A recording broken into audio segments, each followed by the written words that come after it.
morning, good morning, good morning, good morning. Oh, bablog naman tayo. Good morning kayo. Good morning.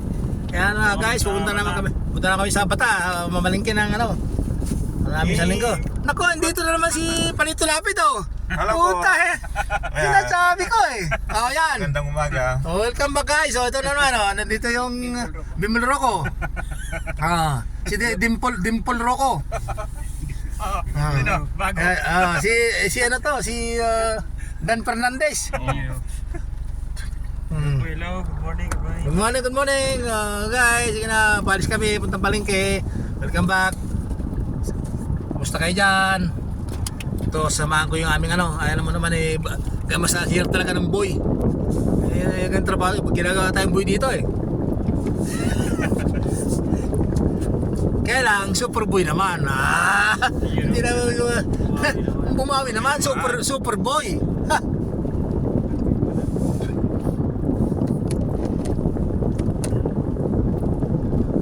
Guys, salamat sa inyo sa inyong mga W50 Ha? Ng technician, 20W50 ang lubricant niya. Dalawang generator. Alin? Depende naman Kaya nagtaka ako doon sa ba't may langis na kung dito petrol. May ba na may 15W po, may 10W40 nga, may 10W30 nga Depende sa specification ng makina. Palagay dyan Kita mo yung pagsasakyan ng kotse, may nakatatak doon ng langis mo nung gamitin mo sa may air cleaner niya. Yung mga bagong kotse ngayon, may natatak na ngayon na makadrawing ngayon doon kung ano gagamitin mo langis. Naka-specify. Naka-specify doon. Kaya hindi ka pwedeng gumamit ng ibang langis. Kung naka-specify doon na nakatak sa takip air cleaner niya, yun ang gagamitin mo. Kasi yung yun ang kanilang recommendation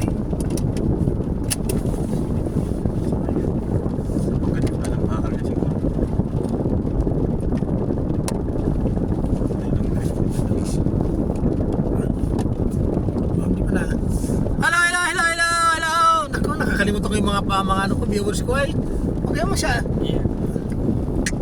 Pa-shoutout! Pa-shoutout daw, saan? Shoutout daw kay Annabel.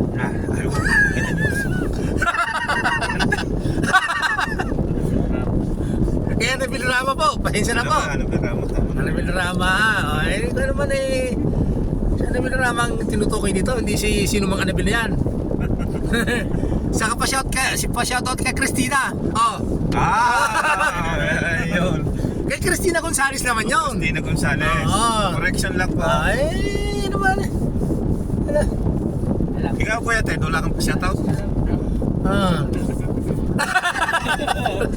Alam na raw, sabi na. Alam na. Meron ba natitira? Wala. Talaga wala. Kawawa naman yung aking manamang yan, nakaw. Baka marinig yan, Christina Gonzales. Christina Gonzales naman yan. Shoutout sa inyo lahat dyan, guys. Aking mga followers dyan. Sige lang titigil ko yung live ko. Sige, kita-kita kasi lang tayo sa Bata. Tapos punta kami mamaya sa basketball. Sige guys, salamat sa inyo. Mamaya na lang po kayo i-update. Okay, pag nandun na kami sa Bata.